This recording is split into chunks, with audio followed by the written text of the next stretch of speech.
Hello buzzers, John here and welcome to this video where we're going to look at some tips on restoring old photos. Now this video is effectively a response video because photo buzzer Howard Moss asked the question, how do I restore these old photos? Howard's acquired a collection of prints of his dad during the war and wants to try and restore them as best as possible. So obviously really important photos and fantastic photos. Here's one example, the one that Howard sent through to me. What a fantastic shot. And what I want to do is look through a few techniques, some simple stuff really, on how you can make the best job of it. Because Howard was asking whether there's any automated software that can get rid of all the dust and scratches. You can see here we've got lots of dust marks on the print. And can these be removed automatically? Well, the short answer is not really, or not particularly effectively. And what you really want to do is make sure the print is as clean as possible and as dust-free as possible before you scan it in the first place. But before we get onto that, let's have a look at what we've got, because that's always the starting point. Let's see at where we are. So I'm just going to go to image size. So I'm in Photoshop. I'm just going to go to image and down to image size to see what we have. And what we've got is a TIFF file that's been scanned at a width of 21 by 16 at a resolution of 200. That's the first thing I looked at, the 200, because what you really want to do is make sure that you're scanning at least 300 pixels per inch. For line art, black and white prints, it's often not a bad idea to scan at 600 pixels per inch. So 200 is a little bit low. It'd be worth rescanning this at least 300, or as I say, ideally 600. So that's the first thing I'd like to sort of point out. Scan at a higher resolution. When you do scan, you can scan direct from Photoshop if you've got your scanner hooked up. Let me just quickly, I don't have anything in my scanner, but you go down to import, so file import in Photoshop, and then it will be images from device. So you click on that and that'll bring up your scanner interface. And that's where you can set up your resolution. So mine's already set to 600. Go for color. You can scan in black and white, but if you go for color, you get everything. You can always turn things to black and white afterwards. But when you scan, you're looking to get maximum detail from the original kind of the raw materials. You want to get as much detail as possible. So going for color gives you everything you can possibly get. And if you go for at least 300 or maybe 600 if you want to, no harm in that at all. And then you'll find other things within your scanner interface. Let me just look down. There's things like unsharp mask. I mean, I leave that off. I leave descreening off as well. Descreening is only if you're using something like newsprint that you're scanning from and you've got a half-tone pattern you're trying to correct. Dust removal. That's an option. You can use it in a low, middle or high setting. This varies with the software you have, with the scanner you have, with the scanner driver you have, all sorts of things. I mean, no harm in trying it, but more than often the automated solutions for dust removal aren't that great. Some of them work okay, some of them work badly, but in the main, what you want to do is make sure your print is as clean as possible. So give it a wipe with a lint-free cloth, a nice soft cloth that's not going to damage it at all. Get rid of any dust that's on there. Really hard to do a lot of the time because, of course, you can get some static build-up and it attracts dust, but get it as clean as you can and also clean your scanner's glass. Clean the platen to make sure that's as clean as possible. You can get scanner wipes. They do the job quite well, but what you must never do is leave the scanner lid open to attract atmospheric dust. Always make sure your scanner lid is shut and closed to stop any dust kind of forming and falling onto its surface. So with those things out of the way, let me just get rid of this scanner interface now. So we need to scan at a slightly higher res, but we won't worry about that for now because we can move through the technique. Now, if we look at the print or the scan of the print, we see that there's maybe not a full range of tones. It looks a little bit grey to me. So the first thing I'm going to do is simply check the levels and just see what's going on. But before I start checking the levels and making any adjustments, I'm first of all going to open the good old layers panel. So I'm just going to go to Window and choose Layers to make sure that's up on screen. And there's my layers. I'll make that a bit smaller. It's rather large at the moment. There we go. All I'm going to do is make a Levels adjustment layer just to see what we have. So I'm going to click on the adjustment layer icon, choose Levels from the list, and that brings up my Levels palette. I said it looked a little bit grey, and here's the reason. We've got a gap at the left-hand side of the histogram. That means we actually have no black in the image. We've got white, we can see the white here, that's the sky, but we have no black. So if we move that in, we're going to increase contrast And already the print looks a bit better, but we're maybe a bit too shadowy now, so what I might do there is just move the gamma slider or the midtone slider, move that a little bit to the left. That brings up a bit more detail into the midtones, but if you move it too far to the left and get too much detail, you will have to redress the balance with some more contrast. So you can set your midtones wherever you want using the grey, the midtone slider, but bear in mind if you push it too hard, you will have to redress the balance with a bit more contrast using the black slider or the shadow slider. So once we've got a reasonable looking result, and that looks okay there, I'm just going to close that down. That change we've made is only on an adjustment layer at present. We haven't done it to the actual image. That remains untouched underneath. So we've just got an adjustment layer in. Oh, and if you're wondering why you can't see the layer thumbnail, it's because my layers palette is set up in a particular way. Let me just go to panel options and I'll make sure my thumbnails are switched on. Okay, there we go. Now that's a normal looking layers panel. So that helps us a bit with contrast, that's our first step, but of course it's cleaning things up that's the really tricky thing with these kind of prints. So to clean stuff up, what I'm going to do is make sure I'm first of all on the layer itself, on the background layer, and then I'm going to create a new layer, because we're going to need to do some manual cloning to start cleaning up some of the dust and scratches on the picture, and you don't want to do that onto your original image. Instead, we click on that image and then click the Create a New Layer icon to give us a new blank layer here. And this layer is going to be for our cloning work, where we do our cleanup routine. So we can call that cloning, just double click on the layer's name, and we'll just call it cloning. There we go. So that's our clone layer that's separate to the background layer.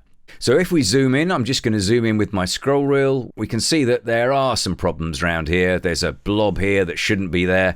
Really, we're looking to find anything that's alien, anything that shouldn't be on the picture that is. And this is going to take some time. There's not an automatic way of doing it that's good. Generally speaking, you won't find many situations where you can use an automated tool to remove all the dust and scratches and still leave the detail in place. So to clone manually, what we're going to do is, first of all, we can probably use the healing brush on a lot of this, or the spot healing brush. That's quite quick to use. So I'm going to select the spot healing brush. There it is there. And then up in the options bar, I need to make sure that this box here is ticked. Sample all layers. That has to be ticked because we're cloning to a separate layer. And if we've got that ticked, we can. So now we've got our spot healing brush selected, all I've got to do is adjust the size with the square brackets keys, left to go down, right to go up, and we simply start spotting. So if we pick some of the more obvious things, we can just paint over stuff like that, paint over, and that will cure it immediately. But we're not curing it on our background layer. We're not working on the original print. We're working on this layer. So you see there, that's my cloning. If we just come back, that's the cloning work on this separate layer. So that means we're not going to create any problems on the original print. We're going to leave that exactly as it is and just work to this separate cloning layer to clean things up. So there's going to be lots of other areas. We can go for a bigger size brush here, and we're just going to start fixing. So I'm just now working over the print and looking for the more obvious marks, dust marks and scratch marks where I can fix it. And you'll find that the best thing really is to kind of start in the middle or start top left or top right and just work across the image, removing and cloning out those problems. And it is time consuming, but with a shot like this, it's worth the time. I mean, just give yourself like an hour to clean up this sort of print, and you'll find that you can do it quite quickly, mainly using the spot healing brush. Spotting will normally get you through this. Here we can see a scratch and a bit of a problem on the print itself. Yeah, that comes out. Will that work? Let's just try following that scratch. Yes, it will.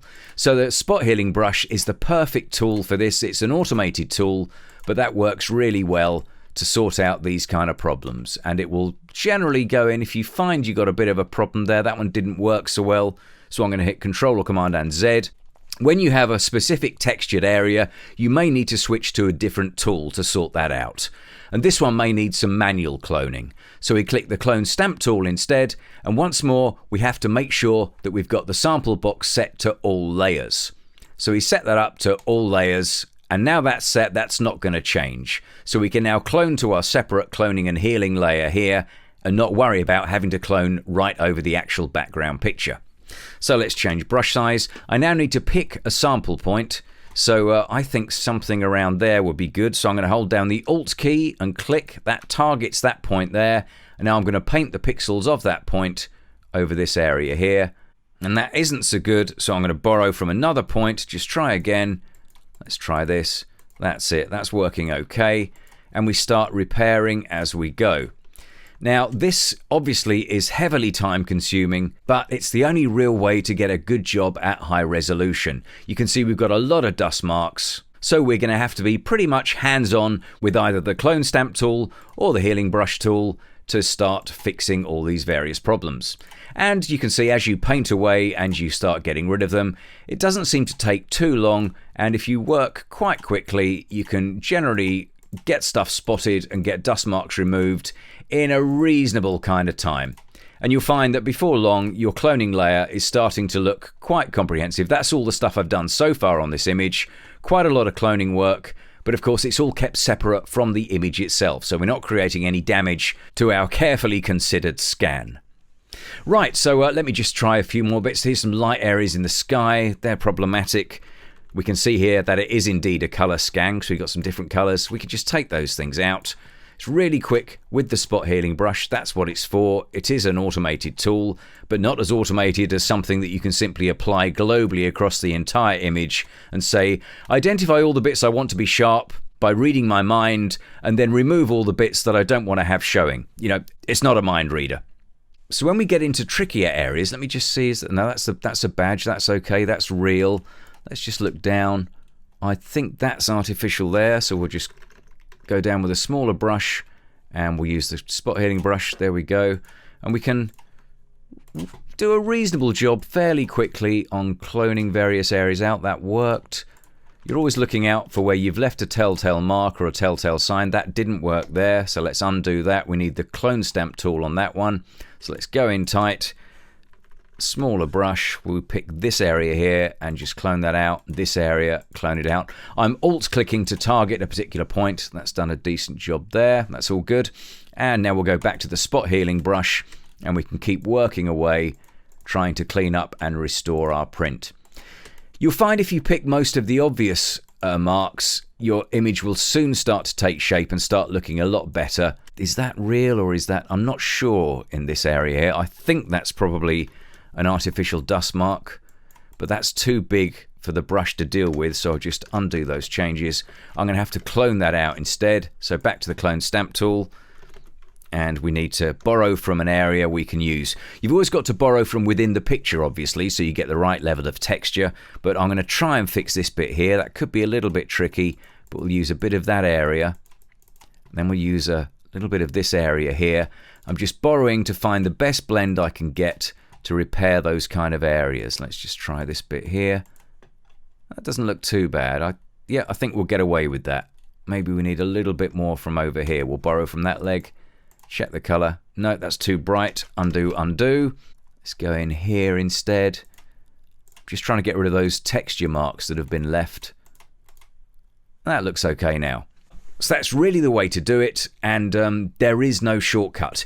Some of you may have discovered there is a promised shortcut within Photoshop, and let's just have a quick look at that. I'm going to switch off my cloning layer so we go back to the original, and what I'll do is make sure the background's active, and then I'll go to the filter menu, because I can go to filter, down to noise, and across to dust and scratches.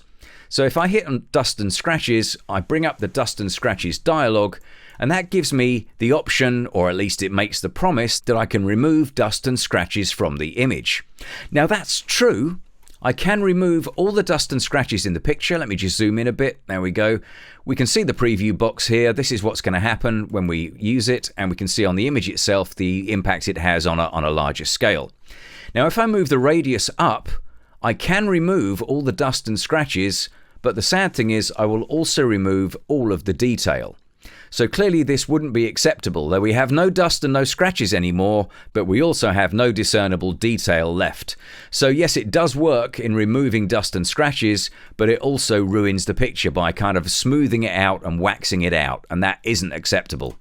So with the radius right down to 1, we can perhaps get some reasonable results, but even that, if we switch the preview off, look at the loss of detail. If we go in here, switch on the preview, that's with a radius of 1 pixel. That's the minimum radius, and already it's creating damage. So that suggests that you can't use it, at least not at this resolution. But one thing you can do, which I think was pointed out by another photo buzzer on the Tech Lounge, is that you can actually apply it to selected parts of the image. Now, it doesn't work on the faces and on the detail of these wonderful pilots and crew from the Lank, but what you can do is use it on areas that are less important.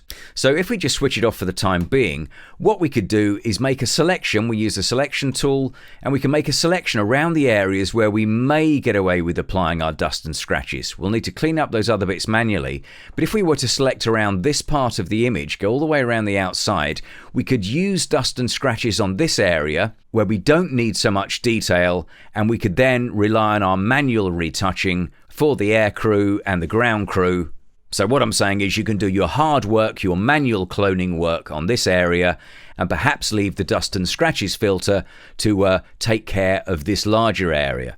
So to do that kind of thing, all you really need to do is make that selection and then punch that selection into a new layer. To do that is nice and quick and easy. Hold down Control or Command and hit J, and what we do, we get that layer floating on its own. So now we've done that, what we're going to do is apply our dust and scratches to that area and just see how we get on. So we can now go to Filter, down to Noise, and across to Dust and Scratches, and we can now think about applying a very small radius, maybe 1. You might get away with 2 pixels, I doubt it, because the resolution isn't quite enough at 200. But you see the idea. If you've got a 300 or a 600 dpi scan, you might get away with 1 or 2 pixels in there. Not quite right here, but it makes light work and makes it very quick. So we'll click OK to that and process that. You can see there that has cleaned up the Lank. And then when we reintroduce our layer underneath, we can see the hard edge where it's gone wrong. And here's where you'd need to do all your manual work, all your cloning work as normal. So we could go back in and tidy up that edge. But there you can see the break off. That's what I wanted to show you. The difference between the dust and scratches removal and the textured natural finish that you get from your original scan. And you see they're very, very different. So if you want to do it properly, you can't use an automated tool. You have to kind of go in manually to keep all that texture and all that detail.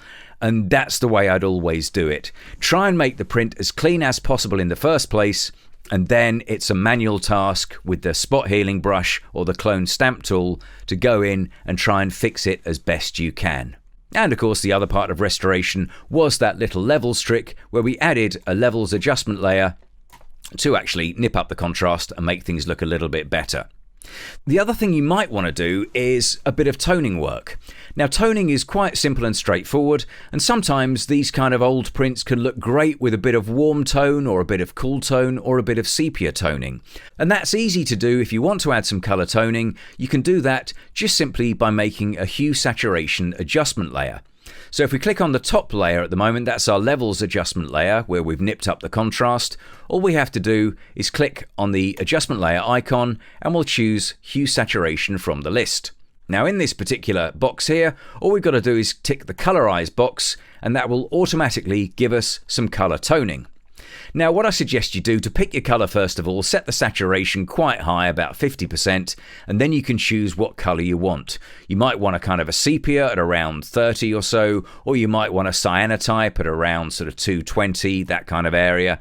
In this example, I'm going to go for a warm tone, so I'm going to go for that sepia. I'm going to go for about 30, and then I'm simply going to reduce the saturation until I get a nice warm tone coming through. And that sort of, around 10%, something like that, is quite nice for a warm tone effect. If you want to go the whole sepia, then you might go up to kind of 20 or 30. But I think just a little bit of warmth into a picture can look really good. And if you want to A and B it to see the original black and white with the warm tone effect, all you have to do is switch the hue saturation adjustment on and off with the eye icon. So there it is, neutral in pure black and white. And there it is with that little bit of warm tone, which I think kind of works quite well in this particular image. So a bit of a whirlwind tour there with some scanning tips and also some cloning and healing tips about doing it to a separate layer and doing it manually, because there's no real substitute to getting hands-on. I've shown you an automated tool that can be used. There is that option there if you want to work quickly, but it's not particularly successful.